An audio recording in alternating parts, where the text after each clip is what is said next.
ഈ channel subscribe ചെയ്ത് bell button click ചെയ്യുക. ദിവസവും പുതിയ അറിവുകൾ നിങ്ങൾക്ക് നോട്ടിഫിക്കേഷനായി ലഭിക്കുന്നതാണ്. മഹാഭാരത യുദ്ധം നടക്കാൻ കാരണമെന്ത് എന്ന് ശരിയായ രീതിയിൽ ചിന്തിച്ചു നോക്കിയാൽ ആ വിഷയം അഥവാ കാരണം ഇന്ന് ഈ കലികാലത്ത് നമ്മുടെ ജീവിതത്തിലും പ്രസക്തം മനസ്സിലാക്കുവാൻ സാധിക്കും. പാണ്ഡവരെ ചൂത് കളിക്കാൻ ക്ഷണിക്കുന്ന ദുര്യോധനനോട് ധൃതരാഷ്ട്രർ പറയുന്നു, ഗാന്ധാരി പുത്ര, ഈ ചൂത് നമുക്ക് വേണ്ട.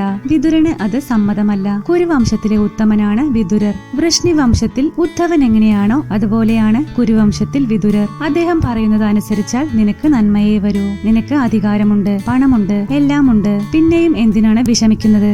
അറിവുള്ളവനായ നിനക്ക് ഇതല്ലാതെ മറ്റു വിഷമതകൾ എന്തെങ്കിലും ഉണ്ട് എങ്കിൽ എന്നോട് പറയൂ. ദുര്യോധനൻ മറുപടി പറഞ്ഞു, ഉണ്ണാനും ഉടുക്കാനും എല്ലാം ധാരാളമുണ്ട്, അധികാരവുമുണ്ട്. ജ്യേഷ്ഠനും ശ്രേഷ്ഠനും എന്ന് കരുതി യുധിഷ്ഠിരൻ ഉപഹാരങ്ങൾ സ്വീകരിക്കാൻ എന്നോടാണ് ആവശ്യപ്പെടുക. എന്നാൽ മയൻ നിർമ്മിച്ച കൊട്ടാരത്തിൽ ചെന്ന ഞാൻ നിറയെ അപമാനം സഹിക്കേണ്ടി വന്നു. മഹാഭാരത യുദ്ധം നടക്കാൻ കാരണമെന്ത്?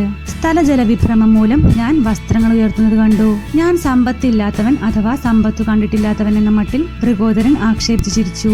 അവരുടെ പരിഹാസം എന്നെ ദഹിപ്പിക്കുകയാണ്. പൊയ്ക സ്ഫടിക നിർമ്മിതമാണെന്ന് കരുതി നടന്നു നീങ്ങിയ ഞാൻ വെള്ളത്തിൽ വീഴുകയും ദുര്യോധനനോടൊപ്പം അർജുനനും ദ്രൗപദിയും എന്നെ പരിഹസിച്ച് പൊട്ടിച്ചിരിച്ചു. രാജാവ് കൽപ്പിച്ചതനുസരിച്ചു എന്ന് പറഞ്ഞ് ഭൃത്യന്മാർ ഉണങ്ങിയ വസ്ത്രം കൊണ്ടുതന്നു. വാതിൽ തിരിച്ചറിയാതെ ഭിത്തിയിൽ ഇടിച്ചു വീണപ്പോൾ നകുല സഹദേവന്മാർ വന്ന് പിടിച്ച് എഴുന്നേൽപ്പിക്കുകയാണ് ഉണ്ടായത്. അപ്പോഴും ഉണ്ടായി പരിഹാസം. രാജാധികാരവും പദവിയും ഉണ്ട് എങ്കിൽ കൂടി ആര്യന്മാരും സത്യസന്ധന്മാരും മഹാവ്രതരും വിദ്യാനിപുണരും മറ്റുമായ മറ്റു രാജാക്കന്മാർ ഉപാസിക്കുന്നത് യുധിഷ്ഠിരനെയാണ്. എല്ലാം അറിഞ്ഞിട്ടും ഭവാൻ അങ്ങ് എന്നെ അധികാരം കാണിച്ച് മോഹിപ്പിക്കുകയാണ്. ഞാൻ ഇന്ന് വേണ്ടത് ചെയ്തില്ല എങ്കിൽ കൂടി നാളെ നമ്മുടെ വംശം നശിക്കും. ദുര്യോധനന്റെ വാക്കുകൾ ധൃതരാഷ്ട്രയെ മൗനിയാക്കി. ഇവിടെ നാം മനസ്സിലാക്കേണ്ട അറിവുകൾ പലതാണ്. തെറ്റു ചെയ്യുന്ന എല്ലാവർക്കും കാണും ന്യായങ്ങൾ. എന്നാൽ പുത്രന്റെ നേരായ വഴിക്ക് നയിക്കേണ്ടത് പിതാവാണ്. തെറ്റുകൾ തിരുത്തേണ്ടത് ശിക്ഷ നൽകിക്കൊണ്ടാണെങ്കിൽ കൂടി പിതാവ് നൽകണം. അവിടെയാണ് ധൃതരാഷ്ട്രർ തെറ്റ് ചെയ്തത്. അസൂയ കൊണ്ട് മറ്റുള്ളവരുടെ കയ്യിലുള്ളത് പിടിച്ചടക്കുവാനല്ല ശ്രമിക്കേണ്ടത്, തന്റെ കയ്യിലുള്ള ഗുണങ്ങൾ വളർത്തുവാനാണ് ശ്രമിക്കേണ്ടത്.